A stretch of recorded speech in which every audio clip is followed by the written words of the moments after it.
treasure. And let's jump into it. As I mentioned, senior leader, work with thousands of clients over my life.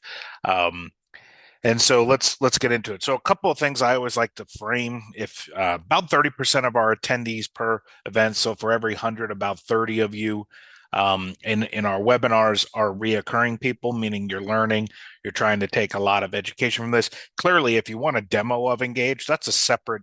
You can go book that off of our corporate site. Product specialist will help guide you through everything and make you very, very successful. Today is not a demo, never will be. These are more challenges that we see that are going on, and educational purposes for leaders and people who want to change and help grow their organization. So it really comes from that side of the spirit. But again, welcome you to sign up for a demo, and the team will treat you like gold. But so with that said, a lot of the times I like to frame these of what are we really dealing with here in B2B customer onboarding, and this is kind of the framework that we see the most of. Is it's getting extremely complex, of course. There's a lot of stakeholders on both sides of the transaction. If you're the company, obviously you have your sales team, implementation, depending on what you sell, or if you're a professional services consultant, you know your own team, I hope, right? And that's going to be anywhere 3 to 5 people, probably, if not more. The bigger you are, the more complex it is, the higher the dollar amount, the more people on both sides, more money, more problems. Like Biggie Small said, that's true in B2B onboarding, right? So the same exact kind of ecosystem is true. A lot of people on the left hand side, a lot of people on the right hand side. We got to do some stuff together, a lot of stuff together. How do we properly do that? And we got to do this in a very meaningful and hopefully efficient way, and making sure that everybody's happy on both sides, right? But it's a big challenge because it's easier said than obviously executed, right? That's why you're here. That's why you're learning, and all sorts of pieces. Also, I'd like to kind of super frame because uh, this might not be what you're thinking, but this is how we think and how our customers think, and how we capture the entire value chain of what we consider onboarding to be. So when we say onboarding, there's really a full life cycle here. And these circles really are just representing kind of major points of it that we see and that we really encourage people to be considering.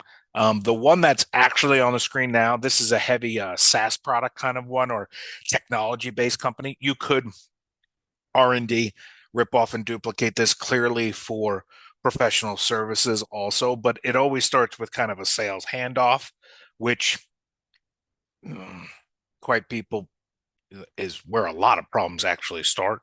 Um, we also prefer to do new readiness scores on clients, meaning are they actually ready to be onboarded? And you might be like, what TF is that? That sounds interesting. Are they ready to onboard? Yeah, there's more reason. We're not going through that today. That's on our website. Onboarding kickoff, mutual plans, holding everybody accountable. Obviously, onboarding implementation, which is most people just consider onboarding about implementation. They forget about kind of the second largest piece or the first largest piece, which is post-launch adoption and the actual adoption side of whatever you've done. And so a lot of times organizations consider onboarding as basically just implementation.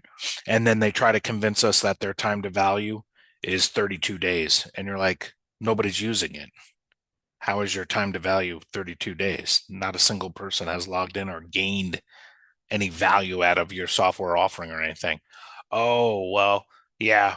How are you doing with adoption? Well, it's kind of can't run amok. Maybe you want to consider adding that to the piece, right? And so the true, and not to be derogatory, but the true TTV, the V is value, right? A lot of time it's not just live, and so we kind of call BS a lot of the times on that, because when you say your TTV is 32 days, what we would say is that great. So your clients are getting a lot of value out of your solution. I don't care if it's 10 days, 20 days, 30 days. Some of you might be 6 months. We have huge clients that's a year. Okay, that's fine. But really the client has to be seeing value out of that. So when I say onboarding, we, the enterprise, a lot of the stuff we're going to talk about today, we're looking at it from this entire spectrum of onboarding. And of course, if you're scaling, growing, and there's a lot going on, there's a lot of moving pieces here. And if not properly designed, approach, strategy on it, there's going to be a lot of challenge points, right? Which don't scale well, right? And so hence why you might be wanting to learn here a little bit today. So I always like to frame that because typically it's complex environments, lots of people. And then when we truly say onboarding, I always say it's the two fists, it's the 50-50 implementation and onboarding. Obviously, there's lots of sub details here. I could do presentations all day long on mutual plans, making sure both sides are good. Like I said, the readiness score and lots of underlying things, which again, I'll send additional resources for continued education and learning there. So let's hop into what we're here to. So welcome to the chaos. So the kind of overarching theme of this is one, onboarding issues are often invisible. So we're working on kind of a hidden problem. You're looking at mostly symptoms, frustrations, and other things, right? Again, symptoms, not the actual problems itself, right? So it probably felt scalable. Think of it to yourself, right? And of course, these numbers kind of morph and change, obviously, depending on your offering, but you get the spirit. So you probably felt scalable at 10 clients, 50, starting to press some upper bound limits, right? You guys, like I put creative, you can, put in whatever you want, ad lib in there. And then at 100 clients, it's kind of frantic, right? You got a lot of, you're getting into survival mode. There's just a lot of things going on. People are overwhelmed, um, not by reality, but maybe by just going through the definition of insanity, right? Doing the same thing and expecting different outcomes. Leadership is like, where are we at? What's going on? Now, the good news in all this, because you're business people, is these are all fixable by you, which is the number one thing in business you really care about, is whether or not something is fixable by my team or not, so you can control the spirit of it. And it's a good problem to have, let's be honest, right? You're growing, you're scaling, clients want more, your product's getting bigger, you might have different industries, different verticals, etc. So overall, it's getting more complex and it's just time to grow, right? So but we always like to really make sure, especially if you're an onboarding leader or um, new to onboarding, obviously sales, close deals, onboarding really though determines the success. Because when we look at, again, getting them configured, again, in that use case, air quote, and then also adoption, all of this leads direct to revenue, right? It's not dotted line to revenue. It's direct to revenue. So one, broken onboarding equals delayed revenue, real-time delayed revenue. And customers don't churn loud. They typically fade away, right? You'll have a couple of clients, of course, that are real defiant and noisy and will say some things to your whole team or whatever. But a lot of the times it's just that quiet fade away, where they get onboarded and then all of a sudden they kind of disappear to never land. It gets pretty quiet. They start ghosting you. If it's a 1 year contract, they're really not even using it for 1 year. If it's month to month contract, you're basically out ski within 30 to 60 days, right? So you're losing a lot of revenue there. Of course, you're adding to your churn. If you're not familiar with the word churn, it's a common software. Really, it's not just for software, but it's about acquiring clients and then losing them and kind of driving all that away. Um, yeah, and then there's sometimes just all of this assuming, which everybody knows that joke. And so that's where the silent killer comes in. But then all of a sudden at the end of the year, when you look at where did all these clients go, you lost 50 clients. You're like, wow, how did we lose 50 clients or 10 clients or two? Your math ratios can be your own, obviously. But ultimately, a lot of the times they quietly die. And you don't want that happening, obviously. So what's actually going wrong? Um, so a lot of the times, again, it's just the incremental growth of the organization, the team, expectations are probably growing, right? So a lot of clients really don't have, when they come to us, a lot of the times, a really clear onboarding strategy. They have maybe tasks of things they think they need to do and the customer needs to do, but that's not really an onboarding journey. It's typically disparate, right? Scattered emails, docs, very little consistency. The managers, leaders, investors, whatever, can't just get access to like, okay, so last week we onboarded 20 new clients. Where are they all at? Were they red, yellow, green? Success moments, not success. What is our time to value? right? All of these things, which are true metrics of an operationally um, effective group, right? And so these are, excuse me, kind of the elements of those processes that, if you feel like the team is reinventing the wheel on that's obviously a pretty bad threat, right?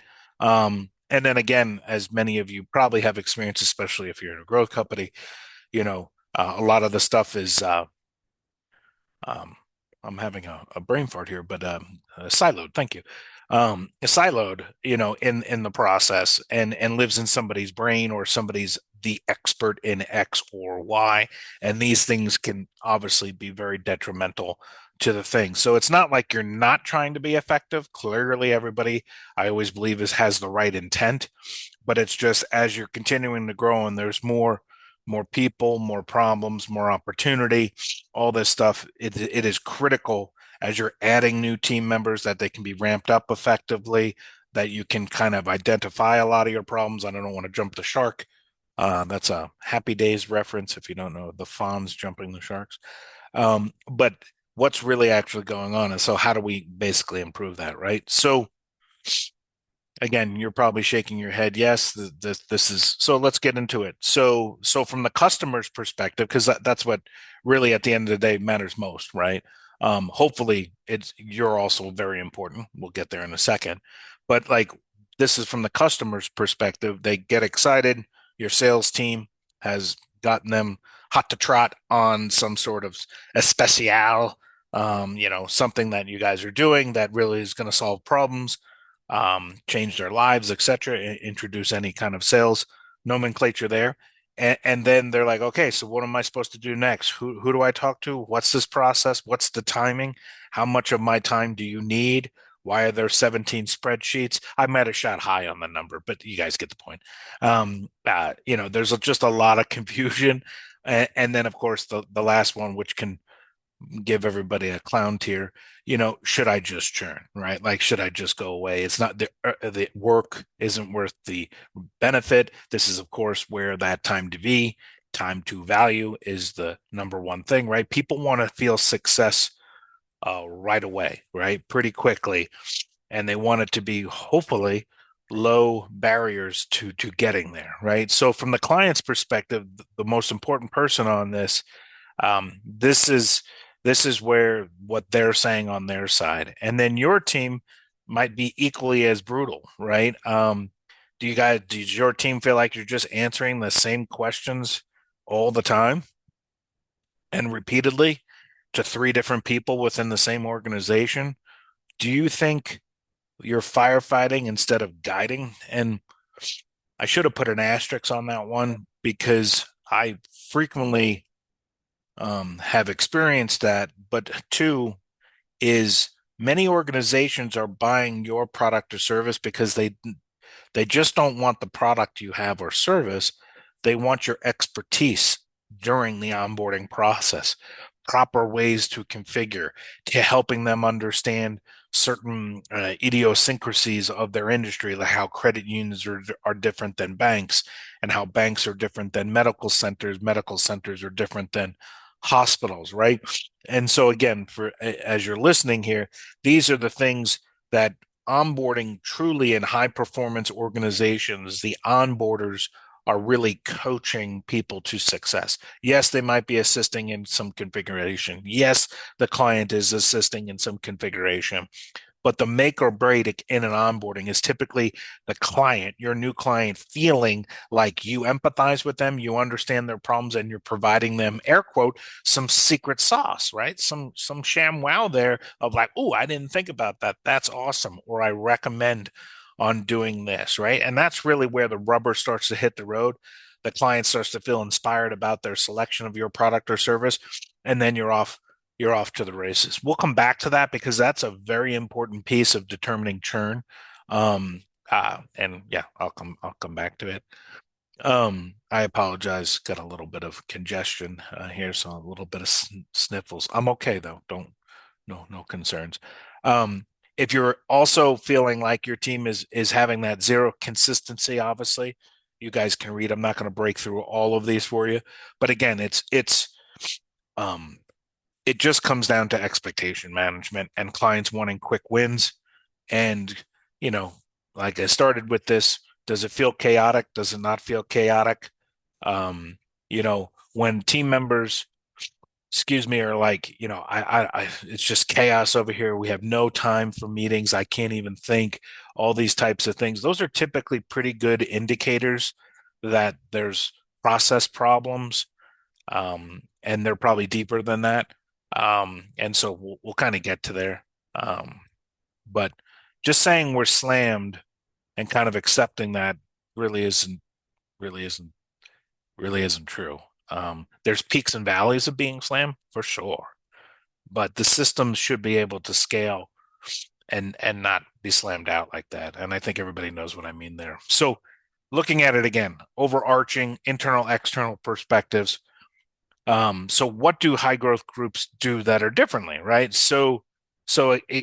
Again, none of this is rocket science, but it does require some effort, right? So we typically see obviously defining a clear onboarding journey. Again, that's typically just not task items. Excuse me. It's typically also broken out by client types. There's a lot of complexity that can come into this here. I always, excuse me, just blew everybody out of their chairs. Sorry about that. Told you it was coming. Um, Also having standard milestones and expectations. So if you're starting from zero, it's having a kind of an a journey, kind of a simple, like, where are the 10 stages we want a client to be, right? And then standardizing those milestones and then making sure you have the right training materials, the right expectations in there, right? Like you can start very, very simple. And then from there, you can start to automate things around that, reminding people, training and education automatically going out. There's hundreds of things you can do there to do it. But what happens is people try to automate before they understand the what.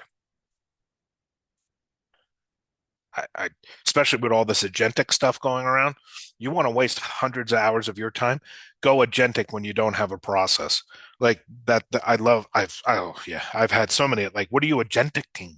I don't even know if that's the proper way. Like, what are you agenting? Well, we're gonna agentic our. Well, what's the actual onboarding journey? What are the expectations? Are they by persona type? Are they by industry? Are they by? Oh no, no ideas. Great. So just let's automate junk. Good job. That's going to go nowhere. Am I anti-AI? Hell no. We use the living dickens out of it. We have it. I'm very big on it. But what you are automating are the repetitive things. And again, I'll come back to this later, where you onboarding are really more coaches. How do we enhance the coaching using automation? How do we do this, and that, right? But you have to have a plan. I think Mike Tyson, right, was like, everybody has a plan until you get in the ring, and then you get punched, and then chaos happens. And so when you're a high growth company, that's kind of what happens. And so you got to keep it simple in the beginning. Make sure it's based on some sort of clear onboarding journey you have. 2 milestones, 5 milestones, 8 milestones. I don't care, but have milestones because that helps you measure and start to identify problems. And then centralize and calm, all of these things, stuff but easy ways to get your team to begin to move towards this, right? Because it's high growth. You got to do this while you're also still, growing. Obviously, we drink the massive Kool-Aid of having everything in one place for shared visibility between your internal team and external team, meaning the client, right? All sorts of stuff around that. Clearly, world-class products like Engage make this happen for clients. But if you're a simple solution or a super small company or whatever, we embrace rising tide moves all ships. It's just basically having everything centralized to do this, because there's a lot of collaboration. You need to be measuring a lot of things, what's getting done, what's not getting done. And of course, that then empowers the previous conversation, which is that's where you can automate and start to find areas to increase efficiency. For our clients, we see about 30% efficiency, meaning for the rep. So cutting their time by 30%. It's basically for every 4 reps getting one. And so there's a lot of efficiency that can happen. And it's not just efficiency, it's also hitting the desired customer experience that your new client wants, right? It's matching their level. I always say if you it's kind of funny when you think about it from this perspective, but I'm a native New Yorker. Obviously, that means pizza and bagels, my favorite. But let's go with the pizza. Nowadays with pizza, you order a pizza pie and you watch it being made by a thermal camera or a robot. You watch it go in the oven, all this crap, right? And then it basically gets in a robot if you're in a city, or a car, and then you watch it coming around the corner. You watch the dude or gal get to your door and you go get it. And that's on a $12 transaction, or if you're in the city, a $28 transaction for one pie, right? That's on a $28 thing. Onboarding of a company who's spending $80,000 with you, most groups have no visibility on anything that's going on. $80,000 spend. It's kind of ironic, right? It's Camp run amok. No process, no visibility. If you can watch the oven, but you can't have any of that, obviously, in B2B. It's crazy how behind B2B is. But when you say the client's expectations, they're thinking pizza pie, right? So that's what I'm always talking about, empathizing with the client side. Yeah, I just take that in again, because that's really where the expectations get through the roof, right? Especially as the dollar amounts get higher. So centralized, not preaching to the crowd, just more education here, clearly.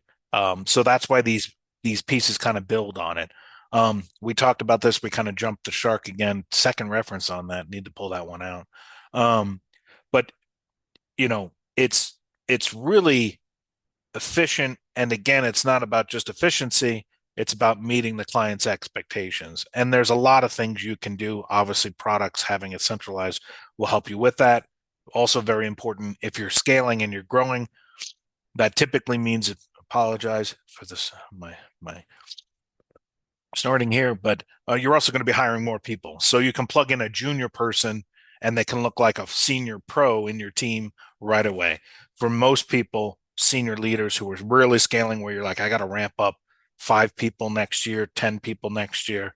That's probably the biggest factor of this kind of centralization, also, because very quickly somebody can be a really good onboarding specialist or CS person within your team within 30 days, not 6 months, which is huge.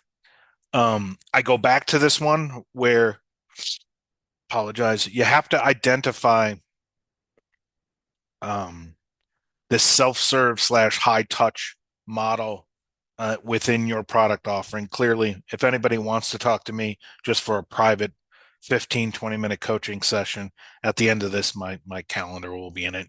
When you get it, you can book this, because I really feel like this is very, very important, of shifting the concepts around onboarding back to that coaching, to best practices, to helping drive success of this. Plus, for many, many, many, many of my clients, I'm going to say kind of a dirty word here, but onboarding actually identifies net new sales and cross selling.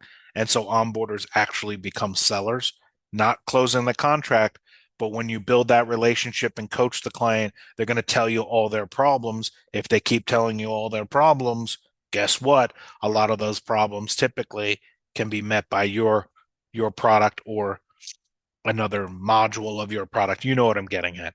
And so it's about coaching and consulting there. And so you want to have a healthy blend of this, because everybody wants to get started, but they also want to know your secret sauce and teeing them up for success so they look like rock stars, right? So you got to find that right balance.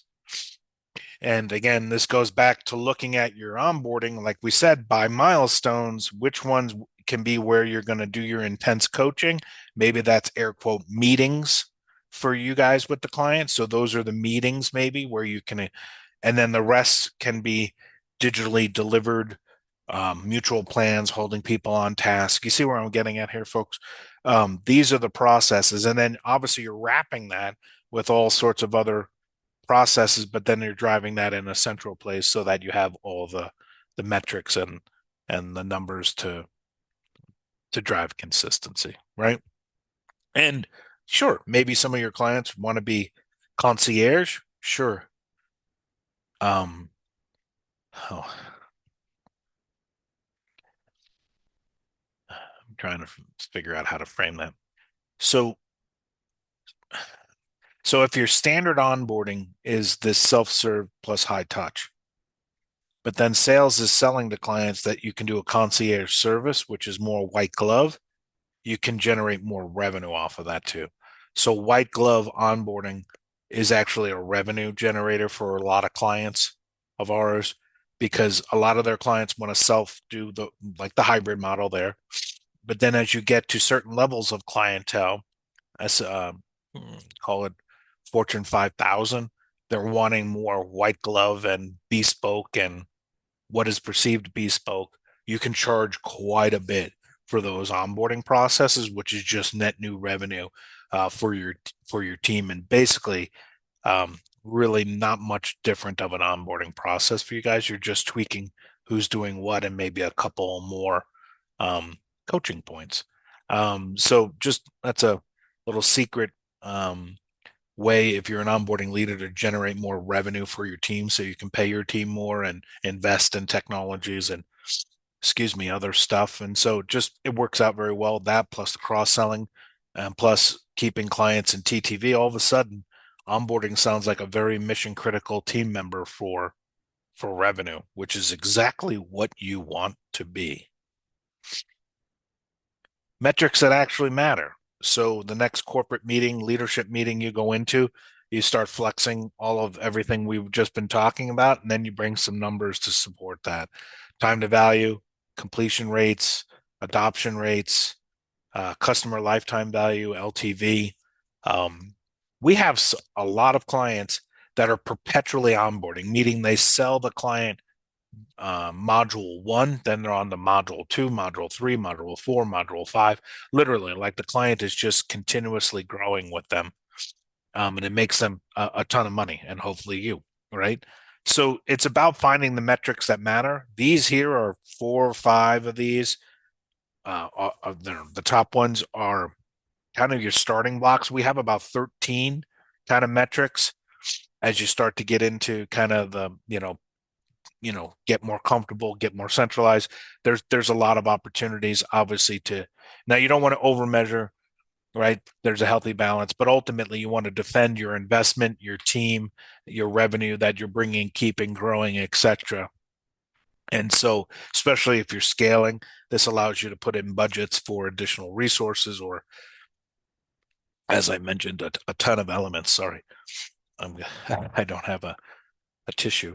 Um, but ultimately, so these are kind of those key things. And again, I'll send additional resources on this. So what does this look like? Excuse me. In reality, at the end of the day, when you start to know that you're getting close, you have obviously some really good repeatable playbooks, typically playbooks by product type or product type and industry that it's being deployed into. So they start to add up, which allows you to scale more effectively also and a better experience. Checklists, of course, and we call them mutual plans, all sorts of things, clearly centralized environment. But ultimately, clear milestones, clear accountability, your team is operating efficiently, and overall you're teed up for success, right? And so the number of clients onboarding does not equate to chaos, at all. Because if you feel like it's chaos, your client definitely feels like it's chaos, right? Like that's the whole mirroring kind of concerns there, right? So in reality, those are the underlying things. Of course, you're working on this. Um, kind of the way I like to think about it, because it's positive and it's forward thinking. I don't care what has happened in the past. It's about how do we move forward today. And spiritly, I'm always about trending. I frequently say that with our teams and leadership. And so ultimately, like we don't have an onboarding problem. We more than likely have a process problem and a visibility problem, more than likely. Right. Um, And if we fix that, everything improves. And I put 2 stars there because that sounds, like pixie dust, magic, all this kind of stuff. Here's the other part. If you're a SaaS company on here, um, because this is also kind of a very important piece, especially if you're doing the letting people do stuff on their own, you're coaching them, da da da. It's like the configuration or some of the stuff or use of your service requires them using it. A lot of the times, products are missing features or training information or just other things to really make the clients successful doing it on their own. And so when I say you have a process and you got to get everything centralized, yes, but if you're asking the client to do stuff, right, to do stuff on their own, you have to equip them for success there. And so if they're configuring, the system has to have the right features in it. And so help identify where those gaps are, where those deficiencies are, and get that to product engineering as fast as possible to improve your onboarding experience. Again, under the banner of growth company, a lot of times there's, a lot of things going on, but ultimately that still can derail the success of this if the client doesn't feel like they can do stuff effectively on their own. Right. And so I always put the double asterisks there for that exact reason. It's great to have process, it's great to have visibility. All of these things we're talking about definitely needed. But then if you are asking them to do things, start to figure out, are there any barriers in them being successful doing that? And are you equipping them equipping them for success, meaning training, or if they have a support question, support can answer it real quick, right? I think everybody understands what I'm saying there. That's kind of another hidden value of all of this is it will help flush out quite a bit of usability things within the product and or training and configuration pieces with that.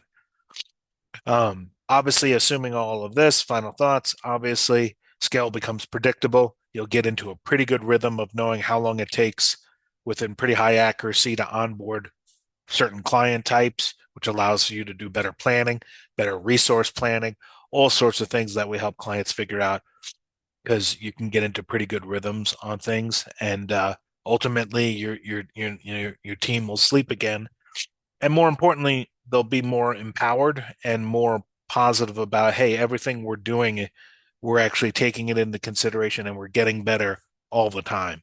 And that's very, very important for culture and other elements of that experience. Um, Something I always say, it's the old Kia, the Camry, and the Cadillac, all great vehicles, but in your mind you can start to be like, oh, this is going to be so daunting.